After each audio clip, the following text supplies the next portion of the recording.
What is I didn't F1 know that was testing? going on. Never, hopefully. Hopefully F1 has just died. Dude, I'm It's never watching for going like back. 3 weeks to see Lewis in a Ferrari, and then I'm never watching again. Lewis Hamilton has already crashed his Ferrari, so I saw that. Based. Oh yeah, I need F1 to start just so people can like stop focusing so much on just Lewis testing. They're going nuts. The people just want to see some racing, you know. Every single thing that Lewis does, news. Hello. Welcome to Shrimp Hours, number 131. How could you I not? didn't have the stream up, bro. I didn't hear the music. Your first time here? Wow. That's your fault, man. I'm driving. Yeah, I'm been here. stuff in his face. That's a krill Caleb's issue. here. Slap's here. Ben's here. Slap, show off the shirt. We gotta show the people, dude. Yeah, This. Yeah. The fact that it says "krill yourself" and just drops an IP address is incredible. Dude, that is like powerful shrimp energy right there.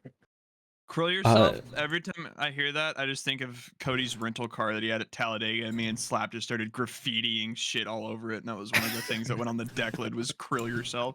Dude, Carlos showed me this dude on Twitter. Aveo, whatever it is. They make cute little art, and they have this like shrimp gamer thing that they've been doing recently, which is just incredible. it's shrimp pilled is what it is. And yeah, they've got shirts where Slap just bought it, the freaking krill yourself shrimp. This and the shrimp fried rice. It's so good. That is stupid as fuck. I love it. Literal bottom feeder. Very shrimp pilled. I need that link in general so I can buy a t-shirt. It's on Twitter though. You have to go find What's it. that? The user. I thought it was X.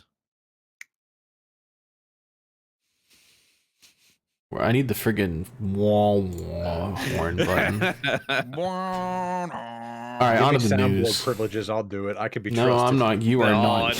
No. You are the enemy hands. We're gonna get 3 immediate pipes. We're recording on a Thursday because I guess Coke happened. We were just lazy. But we actually got blessed with some news today. Ford Performance did a whole like year preview thing. I guess after they lost the Dakar, because they did bring a bunch of new stuff there and flipped it. It was kind of cool. But among the announcements, one, they're gonna do a Le Mans hypercar, and they're gonna race Le Mans in 2027. So be on the lookout for that. Also. 888, the big friggin' Holden Red Bull Supercars team, like absolute powerhouse. They've been driving Holden, well now Chevys, for like 16 years. Ford was like, they're on board. So we'll see if, I guess this will really determine whether the Fords and Supercars are bad or if it's just the team's fault. That's very interesting. What's the balance now in Supercars as far as the amount of Chevys and the amount of Fords? Better than the Xfinity series, I'll tell you that much. And better than the Coke series. The Coke series is like all Chevys. It's kind of insane. All Chevy heavy. Yeah. Chevy heavy. Ford also showed off their electric NASCAR thingy. Bozy made an article about this on motorsport.com. Where it's the same like generic base as that NASCAR EV that we saw a picture of like 2 years ago. When someone took a spy shot at the like testing center. R&D center. Yeah. But they made it look like a Ford. Which I like the front end. Everyone expected. The wing, the wing looks terrible, but everything else is fine. What? This without the wing would actually go kind of crazy. That's what I mean. It's like there's just a wing coming out of the back windshield. Like it is coming straight out of the window. It's just kind of insane. Like it's not even attached to the roof line or like the very back. It's just. I would like to see someone like Photoshop a spoiler on there instead of a wing. See what I that know a looks guy. like. Might do that. Get all the Yeah, kids going nuts on Twitter. dude, that is just like, I wonder in my head, like I hope for the best with the application of this thing, but I just know that it's going to be something stupid. Like they're definitely killing the Xfinity series for these fucking things. It's only 4,000 pounds. We do have What? 13,000 or 1,300 horsepower. Yeah, It's gonna be a ways to go. Like they still have to do all their friggin' little. What are they gonna exhibition races that they said they were gonna do? It'll be many years before we're actually like, using this for seeing full those competition. implemented. Yeah. But now that Ford's done their announcement, I wouldn't be surprised if we see a Chevy Blazer and a Toyota RAV4 Highlander. BZ4X or whatever. I forget if that's a Toyota version or the Subaru version, but we'll see them soon. With that, I think that's all the news. That's all I have here. We gotta go to Drip or Drown. You know what time it is. You know what time it is. You know what time it is. You know what time it is. It's Drip or Drown. Drip or Drown. Drip or Drown. Biggest earworm theme song in Shrimp Hours. Drip or Drown. All right, there's a lot of paint schemes that got revealed because it's been like 10 days since we did the last podcast. I tried to do a short list of them. There's a lot of just no-name Xfinity and truck stuff that we will not be looking at. So we're going Well, we can do a only. quick Drip, Drown, and Die. If I prepared, then we would do that, but it's not worth it. All right. We could do like a Daytona. He's been very busy being unemployed. Jesus Christ. We could do one for Daytona if you're interested, but like That'd it's be just cool. Clash Week right now. Just do a full Daytona 500 scheme, and it's just going to be like 30 dies and then 5 OKs. Dude, Well, Denny we've Hamlin's seen- national debt relief car is gonna go crazy. I can't wait for that thing. Oh, I guess that's kind of news because they haven't shown off a car yet. But yeah, Denny Hamlin's going to be sponsored by National Debt Relief, which I think is hilarious. Dude, there was somebody in the comments of that like has a spreadsheet I for saw each that. like dude, yeah, so each of the JGR cars and then what primary they're running, and half of them like for the entire team are just completely unfilled. Like there's just nothing. Really? Like they're still they're still dude, trying to Denny's piece together doing, like- sponsorship and it's February. He's doing like 6 Sport Clips races, and now they have 4, I think, National Debt Relief races, and then Lord knows. Yeah, But I will start start. anymore. I know. I've got some beef with Legacy Motorcycle Club. These freaking weirdos. The Clash, as of recording, is literally like 2 days away. Like they have gone through tech inspection already. All the haulers are there. Like racing is imminent. And Legacy Motorcycle Club has not shown us what the goddamn 43 car looks like. They showed off a thing which says Clash schemes unlocked, and it's a zoomed in, cropped ass picture of the back of the car. It's one of the worst photos I've seen in my life, and then just the side of the 42. I struggle to see what the content plan is. We don't know what this car looks like. The best picture we have is the 42 at the friggin' Toyota display where Jordan Worth took a picture through the fence 2 weeks ago. That is true. Just show us the paint scheme, guys. It's 2 days away. I did notice that the 42 does have a reflective green. I swear to God, didn't they run that in the throwback race and call it a Harry Gant throwback? Yeah, they ran it. Yes. And then they ran it the look rest of the trash. season on the 43 last Yeah. year and called it a Harry Gant throwback, and now it's just on the 42, I guess. We have seen more of those paint schemes through the NASCAR.com thing, where they just take all of the renders that the teams send in and do their paint scheme preview. So we do have a look at the 43 car, which is why I know now why they haven't shown this thing off, because Jesus Christ, it's not good. Get in the zone, Family Dollar. Dude, so I saw that they redesigned the numbers. Why are they so far apart now? Like, it looks like they're fucking social distancing the 4 and the 3. What difference do they make to these numbers? They look exactly the same. There was a post I remember seeing about like they were brushed I remember up seeing that and too, but somewhat like redesigned.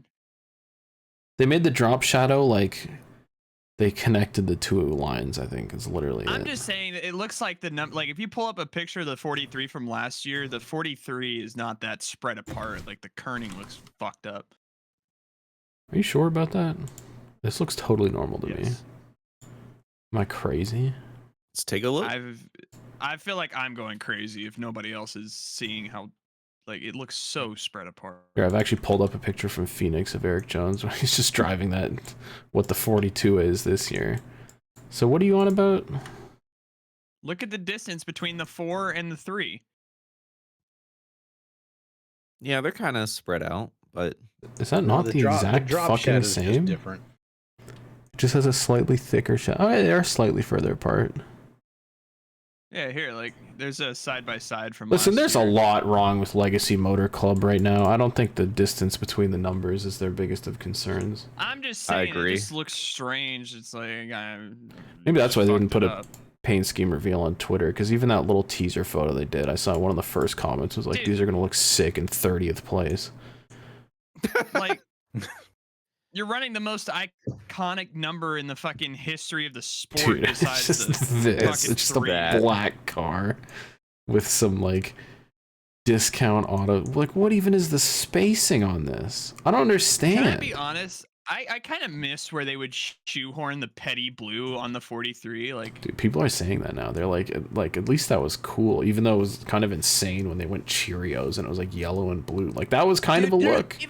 But it still worked. Hold on. I was about to say even like fuck, what was it? It was like an Eric Almirola car. They like, I think it was like a one-off Waffle House car, but they put the Waffle House yellow and the like petty all blue together. Yeah. Dude, and it's like it's an all-time banger. Like it looks sick. They do love doing goofy things. This is the same team that had those stupid ass swooshes that ruined those Marcus Ambrose cars for so long.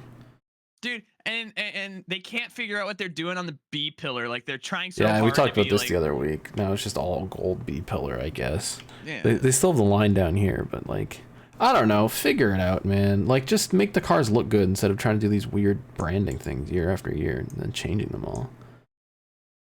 Yeah. I might have to do a redesign of this. All right. Slop's getting mad. Riley Herbst, Monster Energy Zero Sugar. It's a black car, but like they did the roof and the shark plain black car is skirts. better than most of the schemes so far. So this is better than the actual plain black cars that they had forever. By the way, the Beast Unleashed cars these days. Have we seen that Beast Unleashed car? I was trying to find a picture of it. Has that actually been shown anywhere? No, it's just the leaked photo we've seen. Oh, okay, well, we'll see when they actually reveal it. They have revealed that Bubba Wallace will be driving a plain white car in the Clash.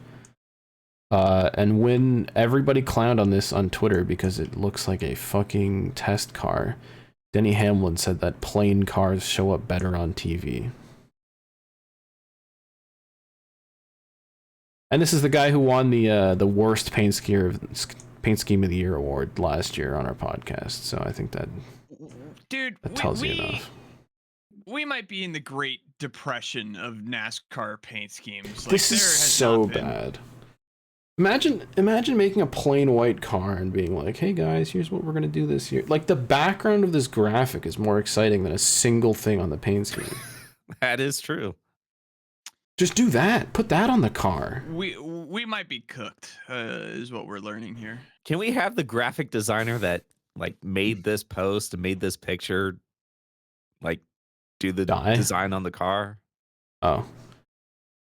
Yeah, we just need to start rounding up. Like, there's not an excuse anymore, dude. If you have done a Cup Series paint scheme in the last 3 years, we're taking you out back. It's over. 2311's always been one of the worst too. I don't understand it.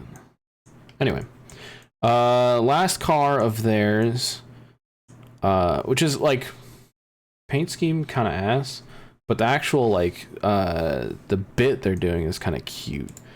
Apparently Jordan is doing a new line of shoes called Unbannable, as like a throwback to when the NBA tried to ban their shoes. But it is hilarious that 2311, in the year where they're fighting NASCAR and winning so far in court, they show up at the Clash with an unbannable car. Mysteriously, one day after they dropped this on Twitter, it got deleted.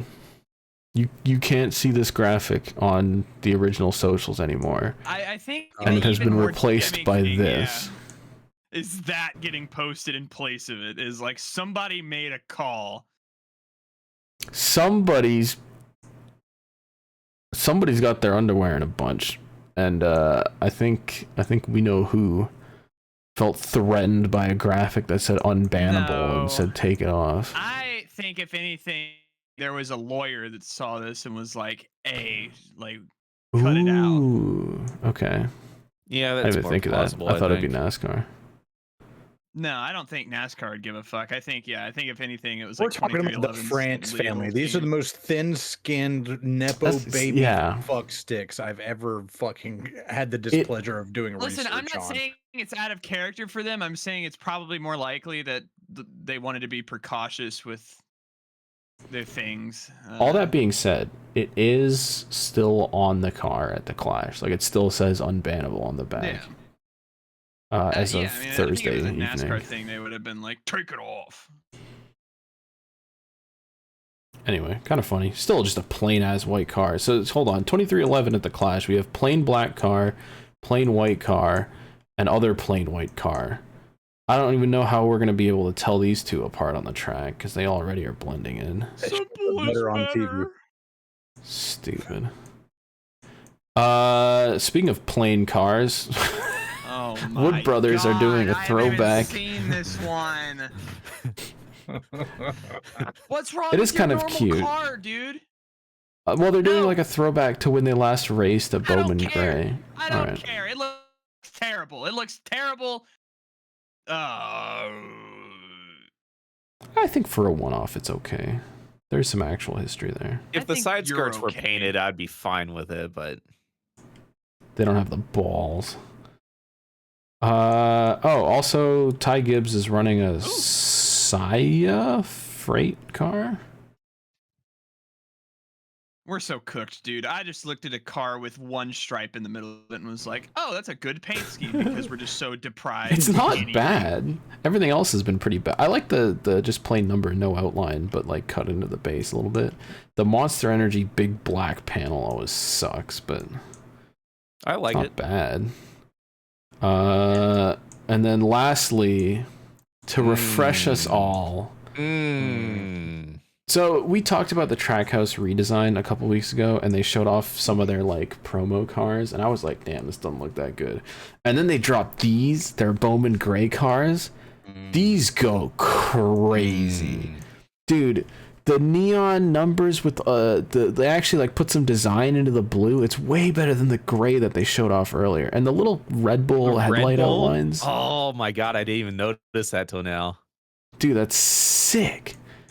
Even the one I think is even better, dude. That's gonna the gray makes this stuff pop. Dude, with the spoiler and everything. I even like the A-pillar Trackhouse thing. That's cool. These go nuts. The thing that's gonna be weird for me, I feel like, is getting used to seeing sponsors on the fucking spoiler. So yeah, I think the only thing we've seen so far is on those Red Bull cars that they showed off last week. It just says like it has the little Red Bull and it says give you wings. Did you not see the WeatherTech one? The WeatherTech 88? No, but they had something on the spoiler. Yeah, it was the same, like just the gives you wings thing on it. It's okay, still yeah. Super weird though. I think it's like. Listen, I'm biased because the Pinty series has been doing it forever. Like, that's just what you do is you just put sponsors on the spoilers. General. So I did see that they put the Red Bull thing on the WeatherTech car, which, like, the yellow on white doesn't fit quite as well together. But what are you talking about on the wing? There's not a spoiler picture attached to that. Fuck. Yeah, that's not in this. Anyway, whatever. You get the idea. Moving on. These things look fucking so good. I actually didn't like them at first, but they're growing on me. Dude, I saw them immediately. Got excited. Busted. It is. Fucking makes me feel good. Time for 2 minutes of football. And I'm just going to say 2 seconds of football. No. Yeah, it's dead. Football. Who cares? The Super Bowl is finito, it's kaput. The only thing that matters during the Super Eagles. Bowl is the halftime show. I'm rooting for the fucking sniper.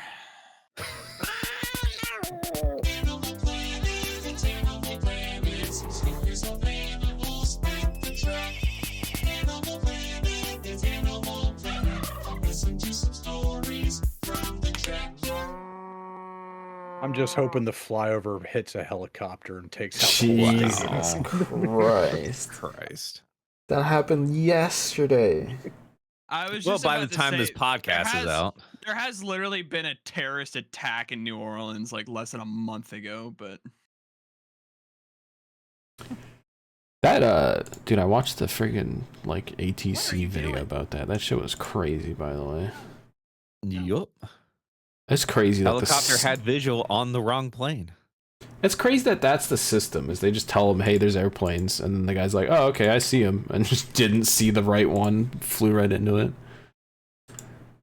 Yeah, they were doing a training mission. Had 3 dudes on board, and is there no better place for the Army helicopter squad to do training than like one of the busiest airports in America? They have a corridor, and they're like, "Okay, you have to be at 200 feet, and then you go here, and then it's fine." But they were like way too high, and ATC was like, "Hey, there's a bunch of airplanes coming in, look out!" And they were like, "Okay, we see them." Watch your jet. They did not watch their jet. It's dude. it's sad because like not hiring anymore. I did see immediately people were dropping like that. The Dawn said he wasn't hiring any more ATC people and that they'd like frozen some kind of safety board. I don't think it had any effect yet, but it is kind of fucked up to do, especially when it's going to get worse. Happens. Do you hear the head of the FAA got fired a few days ago? They just don't even have a replacement ready to go. And the reason why he got fired was he was issuing fines against SpaceX and Elon Musk. And Elon Musk said publicly on Twitter like he should resign. Because they blew debris all across the friggin' islands, dude. And Elon Musk, is part of our government Dude. now. Yeah. America's so cooked. Billionaire has bought his way into the seat of the president, and now he's calling the shots off of who gets hired and fired. And God. We used to kill people for lesser. 4 more years. We're not making it that far. No. Any other animal? Just imagine if that fucking autist in Pennsylvania hadn't missed. Oh my god, dude! I said it on the show, and I got shit for it. That he was like an inch from saving America. Oh, we missed it on the 2 minutes of football. The greatest kicker of all time is Sean Watson himself, Justin Tucker. Yep. Is he a great kicker?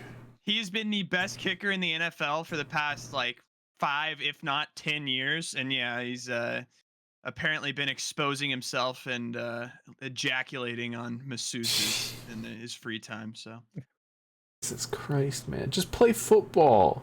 Like, why is this guy who's got millions of dollars in the bank? Why is he going to like massage parlors and demanding handies? It's a dead. Oh, hold on. Oh, the Twitter account's still up. Yeah, it's a dead giveaway because he released like a fucking essay and he dropped the fucking Noah Cornelius. Like, these are slander statements. Yeah. You're like, okay. Categorically false. Yeah. Shout out to everyone remembers that.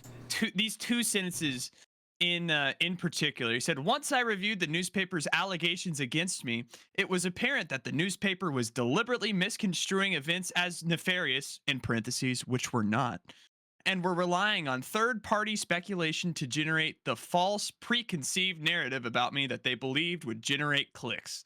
It's like, dude, you're cooked. Shut the fuck up. Even if he did do it, he's still gonna get paid a bunch of money to play football. Let's be honest. I don't know. Maybe I don't, dude. Again, look at this Sean Watson. I he was got gonna paid say $300 million guaranteed No. fucking teed. I'm not saying somebody, but I'm saying he had his first down year last year. Like his first year where he was kind of mid. He's getting paid a lot for a kicker. Like maybe the Ravens dug into some stuff and were like, we need to move on. Like let's fucking get this guy out of here. Find an bro. excuse to oust him. All right, on to Animal Planet. Slappy, you've been away from the podcast because, as you described on here, UPS is kind of insane right now, giving you all this Amazon shit to do. Yeah. Are you just like swamped every single day now? Every single day is just, dude. There's every day there's at least 10 packages I cannot find on the truck, and by the end of the day, I still haven't found them. They got scanned in the building, and then at the last second, they were like, "Don't run it. Keep it off the truck. We'll just run it tomorrow." Because we're so swamped. It's like in shambles, the system, if they can't keep up. And dude, they were taking e-regs, like things that are too big to go on the conveyor belt and go through the sorters. Usually like furniture weighs like 100 pounds, it's big. Today, they decided to release all the e-regs they had been holding off because they take up so much room inside the truck. I was slammed, even though I had 40 fewer stops than I've had, the whole rest of the week. They decided to release all of those things, and it was just like every other stop. It was like desk, bed frame, cat bed, hour thing. And I'm gonna get a fourth hernia doing this shit. Maybe that's what happened to my shrimp miss gift from Jacob, as it got lost in the UPS sauce.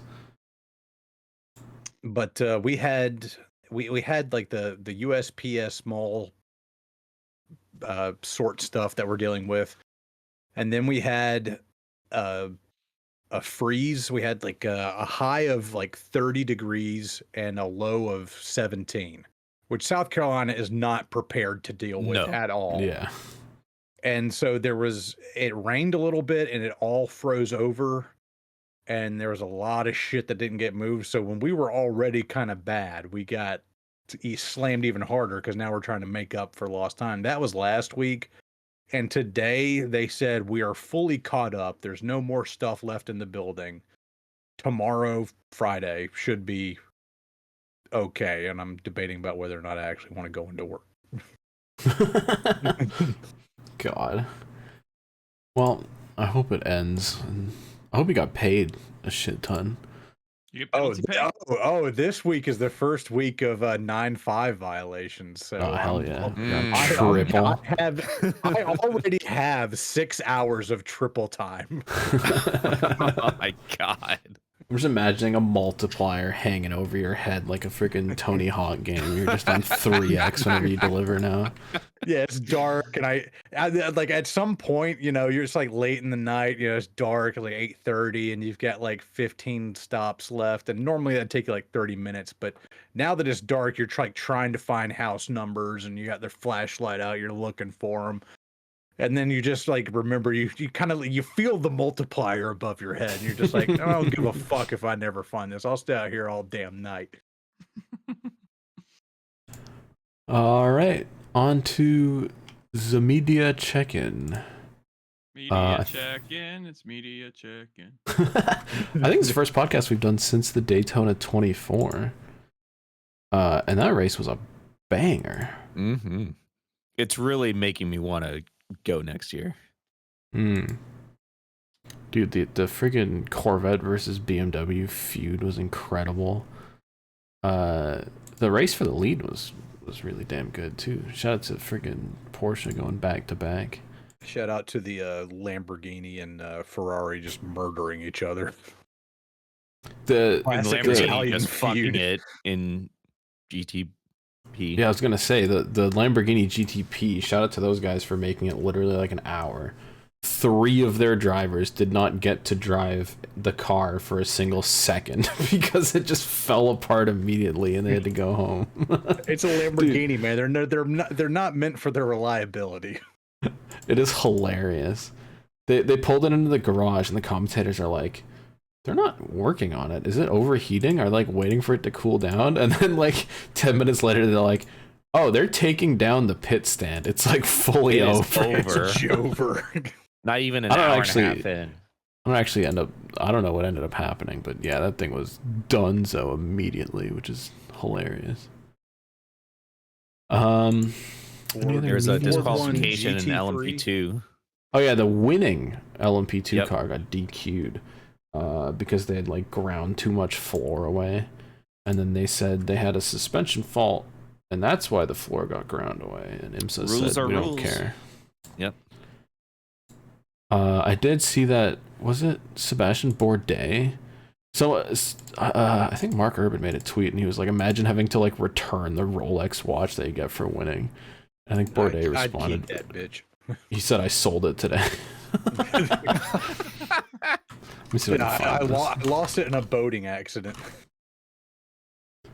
Like, I guess, do they just get new Rolexes? Does the series have to pay that? I would think.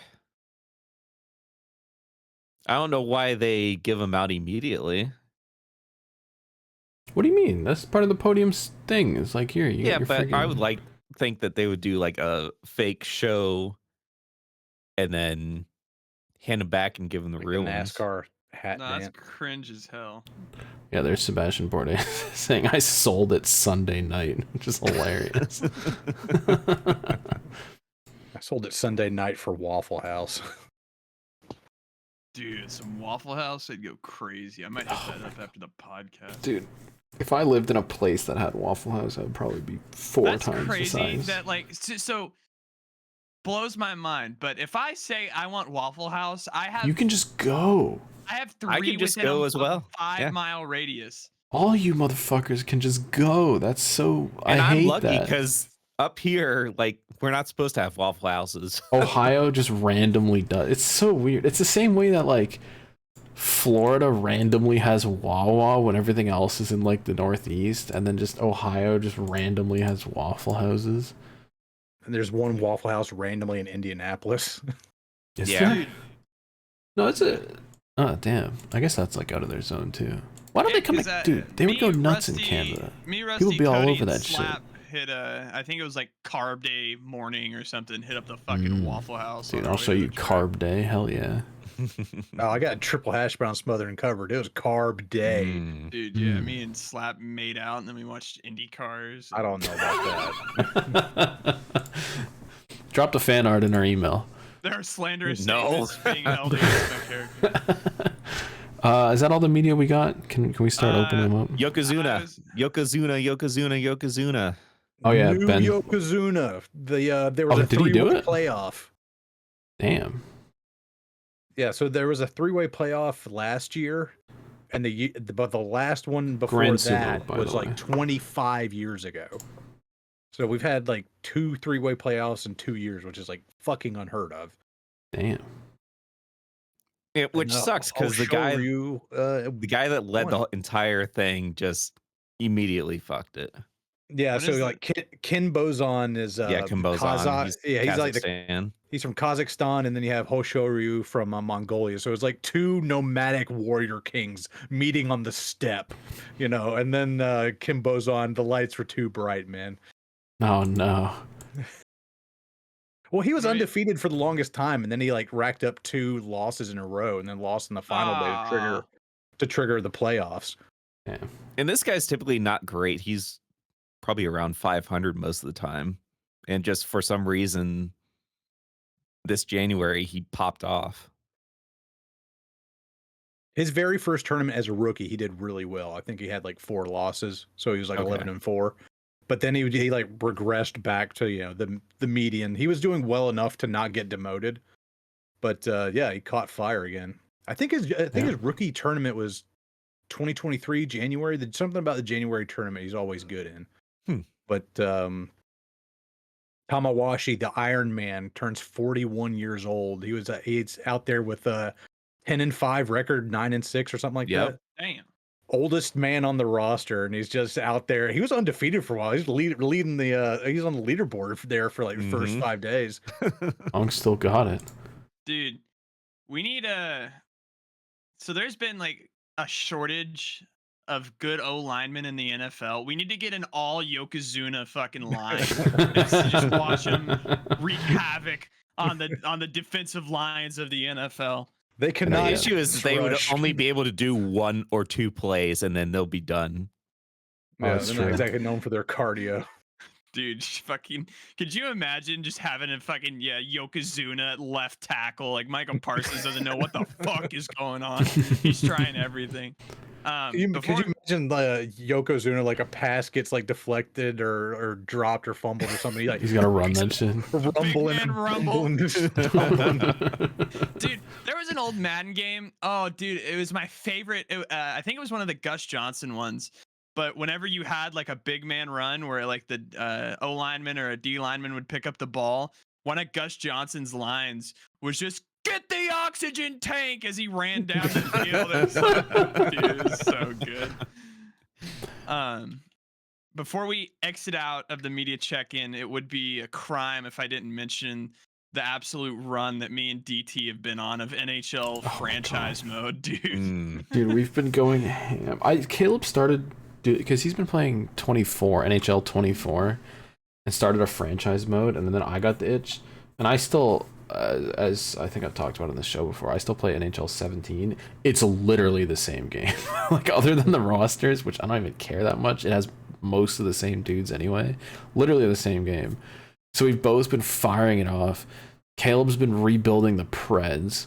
Has yet to win the cup, though. Can only get to the Western Conference Championship. How many years are you in? So it's a little misleading because I restarted my franchise, but I got like 7 years both times. So in total, like 15 years of franchise mode. I think like I'm on the first franchise that you had where you just traded all your first rounders and then you moved the team and quit. dude, that one isn't. So yeah, that's the original. So what happened was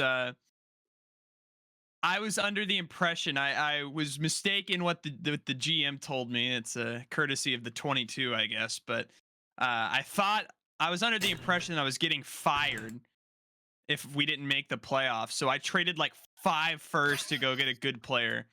And we sucked anyways, missed the playoffs. And I'm like, fuck it. And we moved the team out of Nashville to Oklahoma City. And you can fill in the dots. But then I quit that one and then restarted one that wasn't stupid. And then, I'm 7 years. I'm in 2031, I think. And we have not made it past the second round yet. I've been swept in the second round by the Avs both years, back-to-back years. So I'm gonna have to start killing people again. Yep, and DT, your franchise has a story as well. I've been having a lot of fun with it, dude. We took over the Arizona Coyotes and we moved them. We moved them to Saskatoon because apparently that's an option in NHL 17. And I was just reading through the voice lines that it has that the commentator can call your team. And one of them is the Snow Monkeys. So we are the Saskatoon Snow Monkeys. God. And we've not made it to the final, but we've made it to the conference final and lost. I think I've made the playoffs like 9 out of 10 years. I've just been like rolling. I've been rolling really good, but just never making a deep playoff run. It's like addictive, dude. Just getting on there and ripping through a season. How many years did it take you to finally get a home playoff win? Oh, dude, the first 3 times in the playoffs, we just got demolished in the first round, and for some reason could never win at home. We're literally cursed. But then we eventually burst the bubble and made it through. It is a lot of fun though, just like because I'm used to playing like the one player career mode where you're just your dude, and I play every game because I'm insane. But it's a lot of fun in the franchise mode where you just have like your regulars that have like been on the team for like 8 years, and then they're like asking for a bunch of money, and I'm like, oh, that's a lot of cap space. I don't know if I want to keep them around, but like I get so sentimental with my like legend players. Those are your babies, man. Dude, I've got like a 35-year-old Oliver Ekman Larson who's been on the team every year, and I'm still paying him a stupid amount of money. There's such a funny, I think, like, I mean, it's almost like a culture difference between how me and DT like operate our teams, where like DT, like he says, will like get sentimental about the players and just hold on to them until they retire, whereas I'm the opposite, where like my captain, once he starts regressing, like I do like the Patriot way of fucking shipping him off like 2 years early to try to still get like good capital out of him. And DT's just like, that's your captain, bro. Like, what the fuck are you doing? I've had one captain the entire time. I'm 10 years Dude, deep. I have like 4. I've traded. It started with Yossi. I traded him to Winnipeg, I think. And then Forsberg just got traded to the Lightning after. And they won the cup immediately after that trade too, so I got fucked on. And then I have one of my draft picks is wearing the C at like 22, so he should be my new guy for. Dude, I've had Oliver Ekman Larson the entire time. I even signed Rasmus Ristolainen, who was a higher rating, so the game like made him a captain. I was like, no, I gotta keep the same captain. And I even had like a guy that I lost and I was sad about it. And then I like a year later I had a chance to bring him back mid-season, signed him back. He won us some playoff games. Oh, it's so much fun. All right, that's enough yapping. Let's open some emails. Send in your fucking mail. I haven't checked yet how many we have, but it's probably a lot, considering it's been 10 days. Send them in, guys. Keep sending them in, guys. I don't give a fuck, man. You better send in those emails at this point. Welcome to Oh, it's not that bad. Fan mail. Fan mail. Fan mail. If you are still listening after that whole fucking nonsense bit, send us an email. ShrimpHoursPresents@gmail.com. Also taking other questions, comments, concerns. We got 15 emails this week, so good job. Keep sending them in. Let's get through it. All right. The first one comes in. Now time to make fun of them. From Driven Dragon 4, who has just sent a YouTube link and nothing else. That is based. He's whipping his cock out. I don't know if I can show this entire thing. It has 1 million views. But this is Finnish freaking folk racing. Which, if you've never seen Finnish folk racing before, it's Wreckfest. Like Wreckfest, the video game, is based on this. Like, it's these dinky little friggin' rallycross dudes bouncing off each other. What the fuck is this?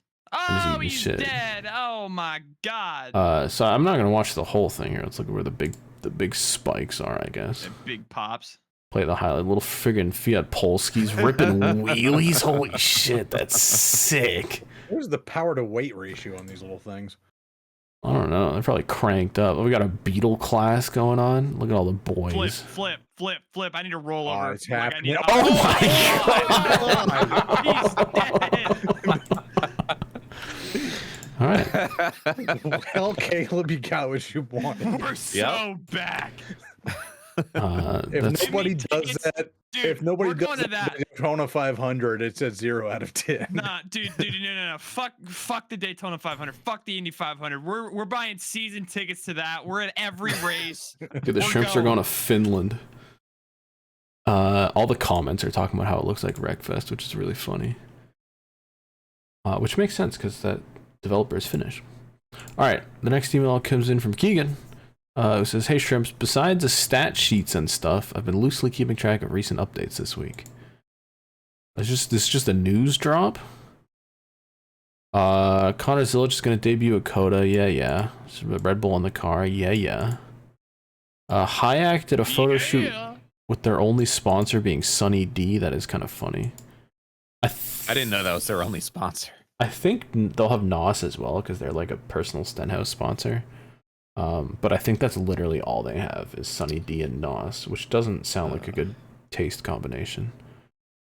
2311 literally only has sports clips and national debt relief for Denny Hamlin. So I mean, also, did they rename? They renamed MBM to Garage 66 at some point, which is kind of weird. And since non-toaster strudel Mike Wallace didn't make, or wasn't allowed to run the 500, they're gonna have Chandler Smith do it, which makes way more sense anyway.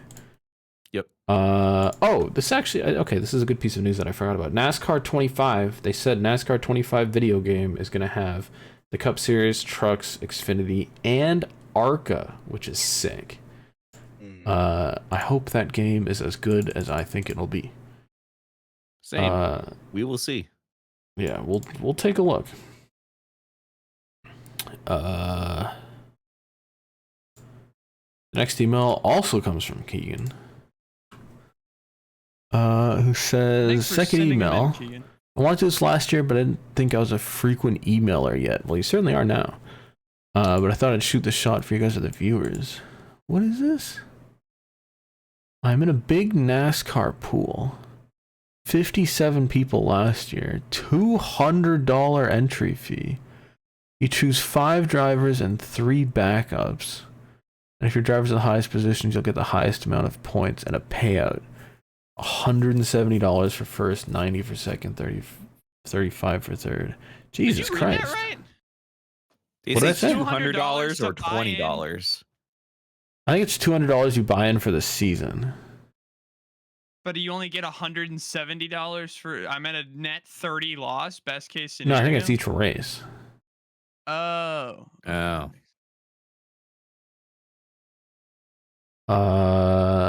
don't run this league. We're looking for people to get to 70. Oh my god. We will not be participating. Yeah, $200. I will not. No. I don't Look, an interesting idea. I wanted to. Fucking our own bets in. So yeah, I didn't know you guys. Yeah, we can't pay each other on our $5 shrimp bets, let alone 200. Slap and Jacob were not allowed to do NFL brackets because they didn't pay me for our NASCAR bracket, and they did them anyways. So, and I never will. It was free. $5. Can we revoke their access from the channel until they pay me? Or make it read only. Yeah, make it read only so they can fucking. That would be funny.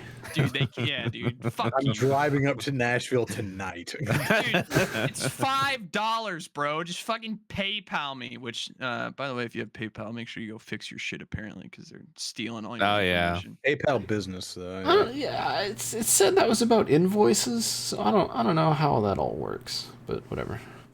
Well, I was able to get DT's address through PayPal in the past, accidentally. Hey, you don't remember that?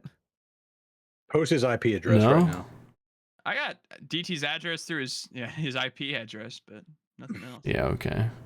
Yeah, I got paid through PayPal. It went directly to my bank, and my bank, like, in the invoice included his full address. I'm like, there's a setting for that somewhere.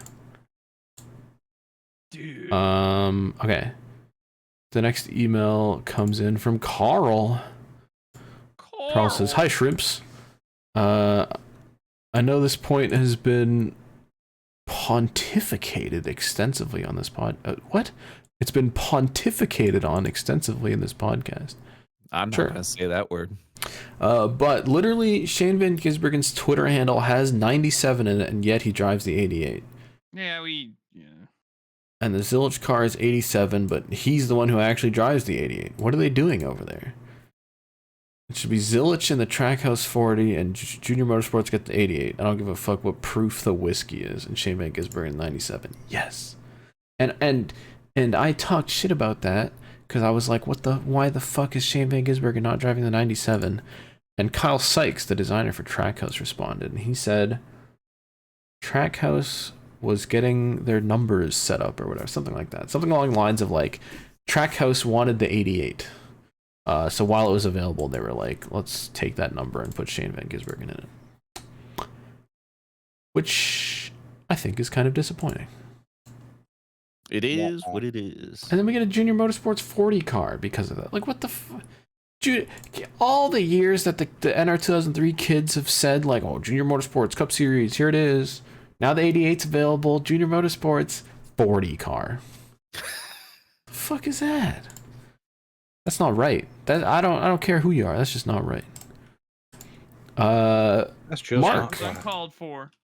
Mark of Fiery High School fame writes in and says, forgot to mention in the last email, but my college bathrooms have mirrors and stall doors and are clean, which is a huge improvement over my high schools, which had none of those qualities. No fireworks are being lit, no circle of 0.2 GPA imbeciles passing weed around, and they aren't getting flooded. It was so damn annoying having to go all the way to the cafeteria bathroom because it was the only one unlocked. In conclusion, fuck that damn school. It's amazing what happens when you we were trying to tell have to pay to go somewhere and go in debt. If you fuck around in college, like, it just gets expensive. Mm-hmm. It's true. Mark sent in a Google Forms response. I don't know what this is from. Click the PDF. It's some survey. No, it's not. It's just an image. It's some survey that asked him, what is your favorite NASCAR/motorsport podcast? And he wrote Shrimp Hours, which is unfortunate. A choice, yeah. Not Matt DiBenedetto writes in and says, hello, Shrimps.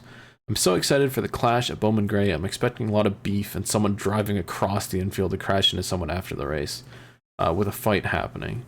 As Slap says, reject modernity, return to madness. Also, with ARCA confirmed to be in NASCAR 25, I can't wait to ARCA break when there's a crash in front of me and only compete against Venturini and Gibbs since they're the only teams that are winning most of the time. I've heard there's a special feature in the ARCA version of the game where you get ARCA vision, where they make crashes just not appear to you, so you get full ARCA breaks. Hilarious.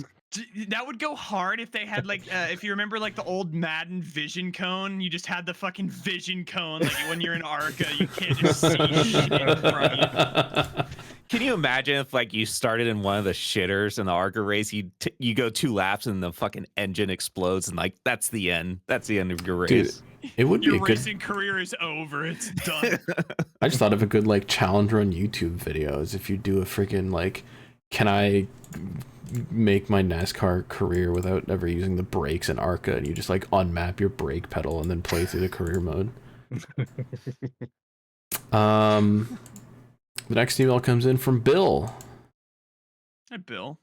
Bill says, how fast can Sydney Sweeney shotgun a beer? This is in relation to, who was it, a Harley Payne bit, I think? He says, who the fuck cares? She's done the NASCAR experience. I forgot, wasn't there a picture of her and Blaney? Yeah, her and Blaney went around Charlotte together because Blaney whipped out, like, an old body armor suit or something, I think. Here's her friggin' cruising around. Apparently this is on the Motorsports on NBC YouTube channel. Don't kill me. Woo. Dude, it's really telling that it's like the hottest woman on earth in a fucking NASCAR race car, and I'm focused on the goddamn fire suit that Ryan Blaney's wearing. I was looking at the paint scheme of that car, but I just think it's hilarious when they're like, I understand that it probably feels incredible and it probably feels really fast, but when I'm used to seeing stock cars ripping around, you see just a racing experience car going like a 120 around the track. Dude, I'm sure it feels cool as hell to drive one of those cars, but, like, looking at it from the outside, like, I feel like I'd just be like, what the fuck am I doing? Like, this car is going like 110. I can do this in my fucking Prius. Well, Slap has experience. What does it feel like? Yeah. Was it based? So I did 164 miles an hour.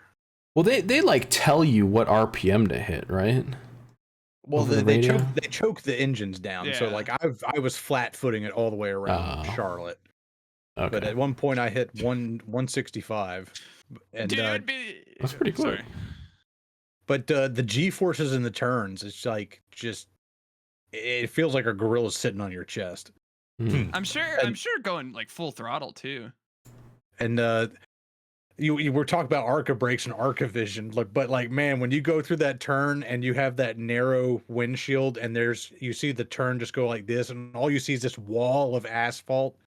It's fucking scary, dude. Like you just like you're completely reliant on this spotter telling you like 60 or 100 feet ahead if there's anything in the way, because you just can't see because the turn is just so tight and it's not, the banks are so high. Getting like reference for that would be really cool. Someone dropped an onboard from Rockingham. Who was that? I don't know. Find this on Twitter again. Raja. Thank you. There's also an Xfinity one that I literally screenshotted it. That's the one I was thinking of. I didn't see Raja's. Yeah, because Raja was in the truck, but the Xfinity one was cool. Let me go see who this was, because like I said, I screen recorded it.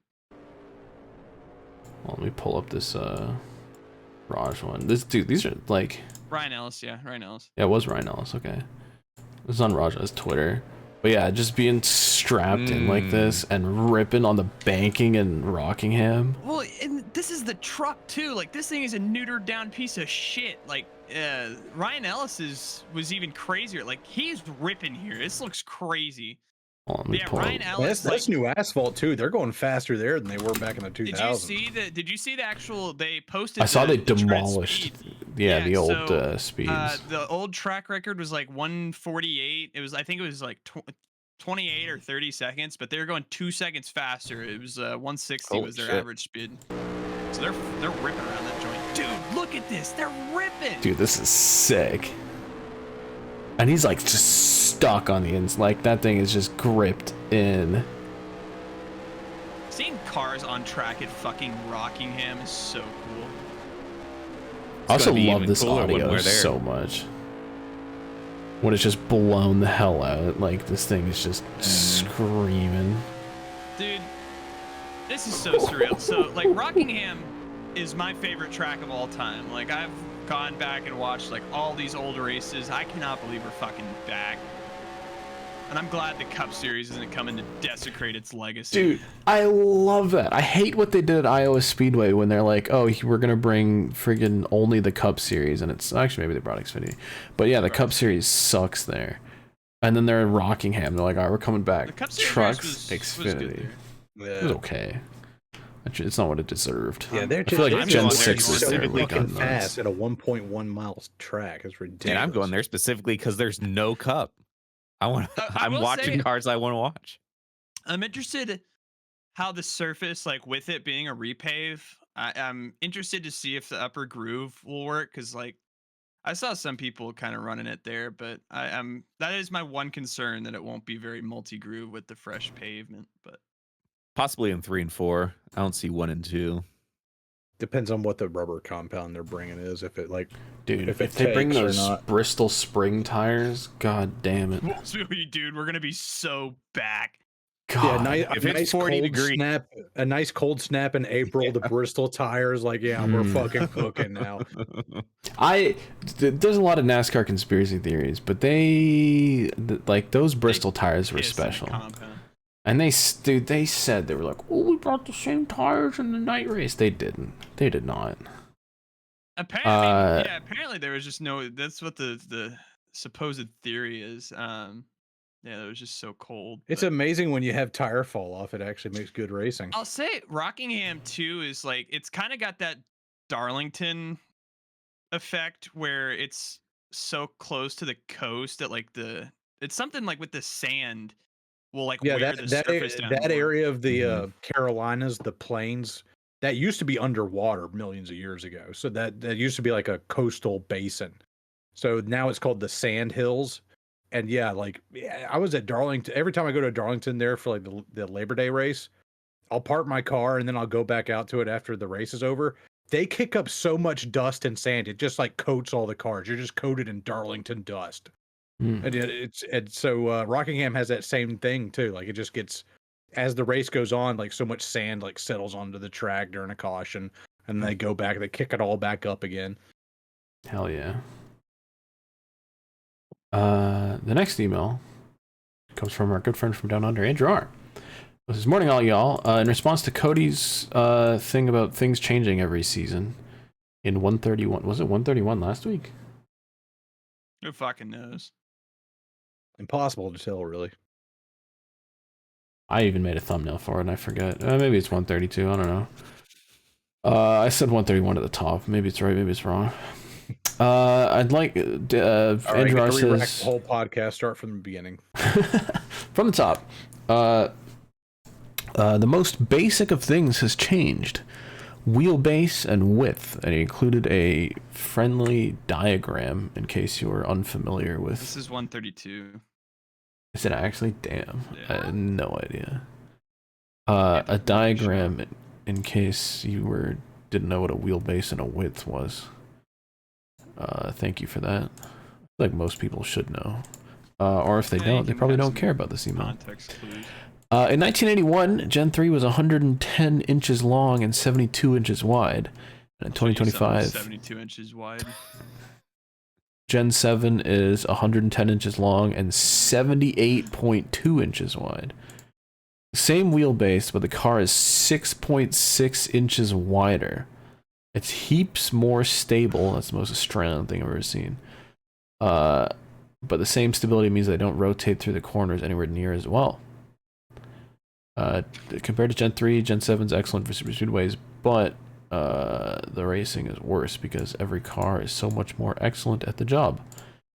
Instability, which is the ability to make cars dance, is what actually provides decent racing. See Formula Ford without wings, the BTCC, or even sprint cars, which are the absolute pinnacle of rotating the car on a dime. Thank you for It's so easy. Just get rid of the fucking diffuser. Drop make the spoiler tiny. We gotta lower the mid corner speeds. We gotta take front downforce out of the car to make the air wake less than what it is. Once you drop the corner speeds, you'll be able to handle more load. We can run softer compounds and get more fall off. The entire thing would be fixed. But no, we're fucking stupid. I'm gonna get a text for yelling about NASCAR at 10:11 p.m. But it's so easy. What are we doing? They're not cup cars. They have never been cup cars. They never will be cup cars. They're IMSA pieces of bullshit. I'm about to blow a vein, but we got to do something. We're about to go to Bowman Gray and make a complete fucking mockery of the Cup Series because they're going to be running single file downshifting at Bowman Gray. Caleb, this is how we felt when the COT came, and you're going to experience 10 years from now when there's going to be children that have all grown up saying, oh man, I really miss those Gen 7. Yeah, the Gen Alpha kids are gonna be like, actually, these cars cooked. I don't know what the boomers. The thing is, we have you can't refute from the car of tomorrow. Yes, it was worse than the Gen 4, but we have not gotten better. The car of tomorrow is better than what we have now. So naturally, you're gonna be nostalgic. If we have people nostalgic for the next gen, that means we have gone further downhill. The series is going to be fucking dead. I was going to say, it's not going to make it that far. There's nothing left. We're going to be running electric crossover SUV winged cup cars, and I'm going to have a bullet in my fucking head, and Steve Phelps is going to be guillotined out in front of the fucking... Gosh, dude. It's a lemonade stand. Oh, it's a lemonade slicer. Yeah, it's a lemonade slicer. Oh, lemonade slicer. Got it. Your days are numbered. Your days as a full lemon or unsliced lemon are numbered. Andrew does bring a good point about how friggin' wide the cars are. That's my biggest gripe with Formula One. I feel like the cars are huge. If they just made the cars smaller, it would fix like 100% of the racing issues. I'm reeling this back. Drip or Drown. You did not mention they killed I did the forget best about that. Freightliner car. Okay, so I realized I forgot about that a little while ago. I made a whole ass tweet real quick. Let me just I'll go over this. You're good. Real quick. I made a whole ass tweet about how like the old Freightliner cars used to literally look like test cars. Like they ran this in a race. Imagine paying millions of dollars for a plain white car, this plain black one. And then they put out the friggin' electric truck and they're like, yo, here's some fucking Tron shit. And I made a tweet 6 days ago being like, hell yeah, this Tron car is cool. Like this is awesome. Now they've got a banger. And then they dropped this. Oh my god. It's dead. What the fuck is that? You know what that is. It's a map of Portland on the hood and a map of Charlotte on the back. We are so down bad. The Great Depression has never been They couldn't higher. have made a better graphic for how I feel about this car, with a picture of Austin Cindler just being like, you know, like he's just kind of there. Well, he Like, looks mad. He looks, yeah, I'm racing Cup. I'm not happy about it. Dude, what a piece of shit. Okay. I think I'm turning on Penske. Like all their cars look like ass. There's no fun to be had. They don't even have the rainbow car anymore. Like the cool friggin' PP. That was their one cool car. Nothing's interesting. They just have the Menards thing, which looks the same every week. They've got this, like, just every car is just, it looks corporate. It looks so corporate. The friggin' Shell Pennzoil car is just yellow with like 2 lines on it, and they're like, there it is. We're gonna run it like that all season. There's no fun. Is corporate because all remember their shirts they had look like Ryan Blaney ass. shave his shit. They have the worst merch in NASCAR. I'm pretty sure. They just have shirts. But yeah. Okay. Trackhouse. 2311. They did have a lucrative Trackhouse. Tyler Reddick Homestead win. Trackhouse. My 2 favorite guys. I love Ryan Blaney.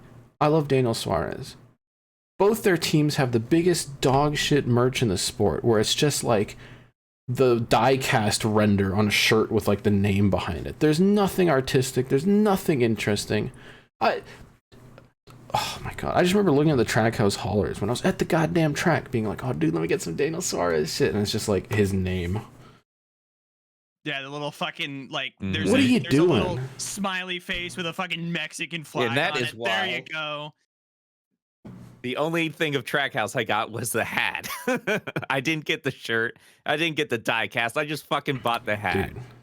Their cars look cool. I like the overall idea. I love the idea of it, where they're like bringing all these international dudes in, like building this brand. Make some shirts that are interesting, and put the design on the front when you do, by the way. None of that back nonsense. Justin Marks, hear me out. Blank check, drop it off at Junior Motorsports, who you already work with. Tell Ryan Williams to cook, and I will literally, we will buy the Ryan hat, the Williams, shirt, the Daniel Suarez shirt would feed families. Mm-hmm. Feed continents. Dude, those Dale Jr. friggin' full print things that he did. Oh my god, they're so good. Hold on. They're so good. I am like, I feel like Penske's too corporate. Like they would never do it. They just exist. They win every NASCAR championship, every Daytona 24, every fucking Indy 500, whatever. But Trackhouse, you're supposed to be the fun team. Make some cool shit. God damn it. I don't have my ripping the fence on standby, but I do own all of the shirts. But I do have that shirt, but I'm not going to grab it. The whole reason that I brought any of this up is, again, this podcast, if you haven't noticed, has a vendetta against the Gen 7 race car. So you'll hear me commonly say that this car is literally a failure in every sense. It's not safer. It doesn't race anywhere better. It's more expensive for the teams. Harris Liu had a great point that he tweeted about this Freightliner car in particular, where he noted in 2021, when they were doing research on the next gen, they found out that the sides of the car are smaller, like not just shorter, but smaller entirely. So there's less space to fit the logo, and that's why they moved the number forward. And then you get cars like this new Freightliner one, where they just put it on the quarter panel, and there's just like a fucking mile of dead space on the side of the car. And it's just, what are we doing?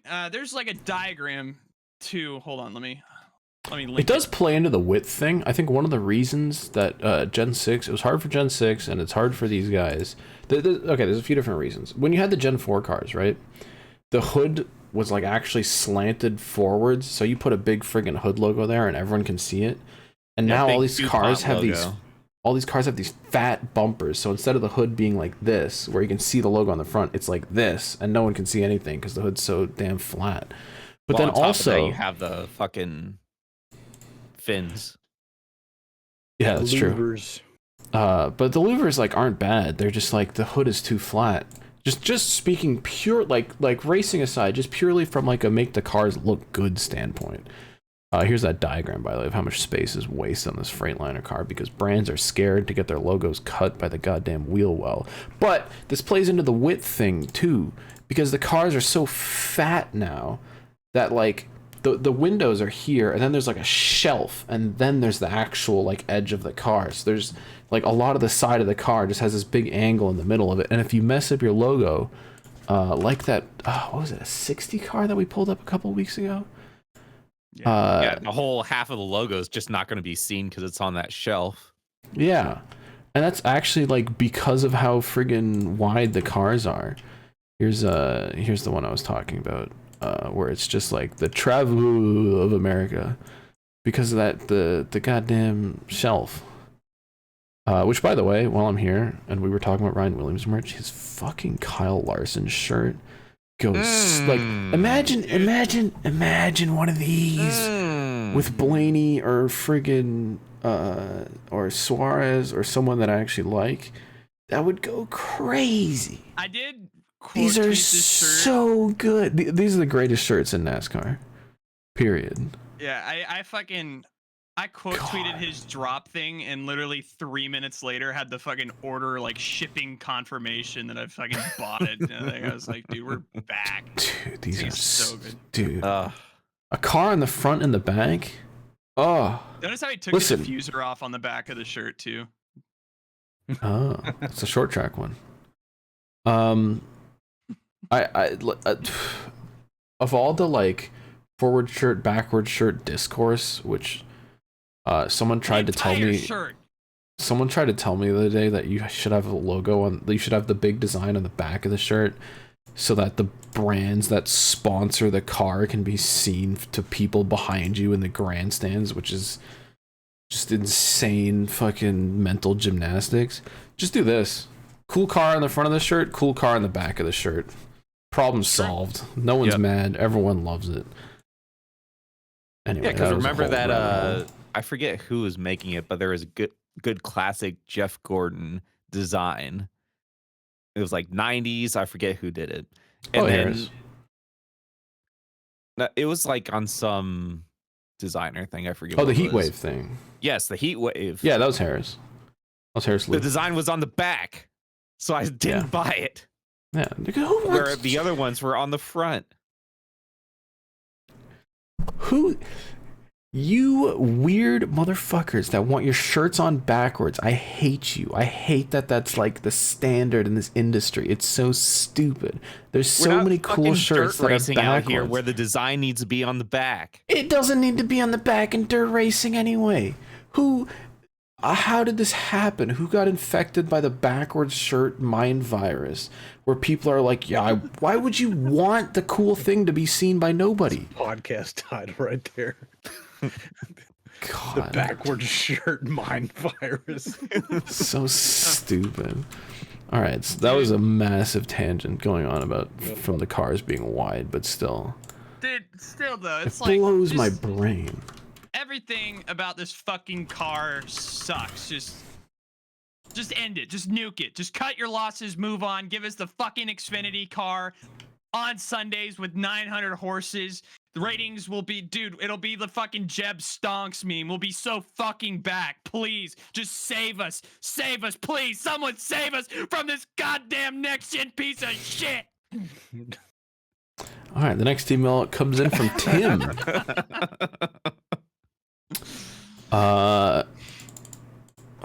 Tim says, "Dear Shrimps, I bet Cody, sorry, he's dead, believes that Phil Anselmo, I don't know who that is, really was drinking white wine backstage. Who the hell is that?" Phil Anselmo is the lead singer for Pantera. Oh. Gay. Hit the button. I guess he was drinking something backstage. Oh, he did a Nazi salute and shouted "White Power." Oh, that's what it's in reference to. Yikes. Okay. That's funny. It's almost as bad as posting a toaster strudel on your Snapchat story. Tim says, speaking of bad takes, Rusty, come home. Thanks all. Oh no. Yeah, he won't talk to us anymore. He won't talk to you anymore. He talks to me all the time. Talks to me too. The next email also comes in from our good friend from down on Gerard, who says, the rumor that Max Verstappen was going to drive the Project 91 car backed by Red Bull is flat out untrue. Yeah. This was a rumor? This was not a rumor.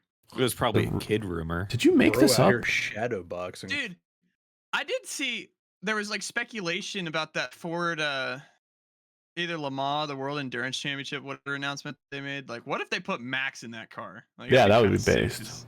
Because, yeah, Ford is doing the Red Bull thing. The rumor was that he would be driving the Project 91 car in Mexico, but F1 is at Montreal. Yeah, this is not real. Some kid said this. Unless Max can make body doubles of himself like Tina Fey in the booking, it is physically impossible. Yeah, I'm aware. Yeah, that wouldn't make a second on Twitter. It would be based if Kyle Larson beat Max Verstappen's ass in a fucking cup car.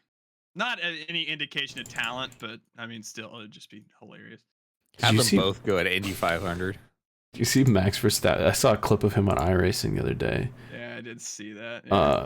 Where he was like blocking the hell out of someone in this like Road America IMSA race, which knocked the ass end off of his car, and then he spun out and took out his teammate. Pitted, went like laps down, came back out, and then just like intent wrecked the guy who like it wasn't even the other guy's fault initially. Like it was all Max's fault the entire time, and he's just being an animal. Luke Thompson sends an email and says, this is the first thing Patrick Mahomes sees outside his house tomorrow morning. And sent in a picture. Better be a fucking... It better be a Ryder truck. It is a Ryder truck. The easy pop. But we'll copy the Ghost Game meta of like loading up the valuables first and then fucking taking them out. Yeah, I was just steal thinking, his like, how rings and many then pop houses his are going to house. get robbed during the Super Bowl? It's us, dude. You got us. Dude, what if we're the away game bandits? Why do you think we went after Malkin? We know. The next email comes in from Siltstriders, who says, I've got a new diecast purchase plus something for Slap if he's back from the dead. Good news. Howdy Shrimps. I forgot when I last sent an email, but I just scored this 164 on eBay for $5.90. That's oh my, what the hell is this? A 2005 Jamie McMurray number 64. I don't even know what this car is. That's a Bush series. This is Bush series car, yeah. You got Rusty Wallace scammed Racing. Yep, A lot of money that's for a exactly what it is. 164. I don't know. I just don't like 164s in general. Anyway. Fuck you. Communist. I'd say it was a good purchase for that price. It's a car I've been wanting for quite some time. I mean, if it's a rare car, yeah, it's probably worth it. Yeah. I hope you're happy with your purchase, but also, fuck you, like I said. Uh-oh. Remember he also to send them in. Apparently follows some voice actor / VTuber. And it just shows followed by slap shoes. Oh, no. So I don't know what kind of content this person makes, but they got your ass. These things happen. They also said, I had to check if you follow the one I watch from time to time, and yes, you do. Whoever Zentreya is. Also, you don't need to look it up. Don't put it in your search history.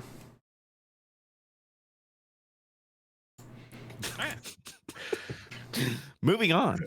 The next email on main is crazy. The next email comes in from Jack, who says, subject line, "Aw shrimp'em," which I guess is autism. These scores were way lower than I expected them to be. The fast Caleb score. What? The fast Caleb score is that? I think he means the fact that Caleb's score is that high is compared to me of all people is concerning.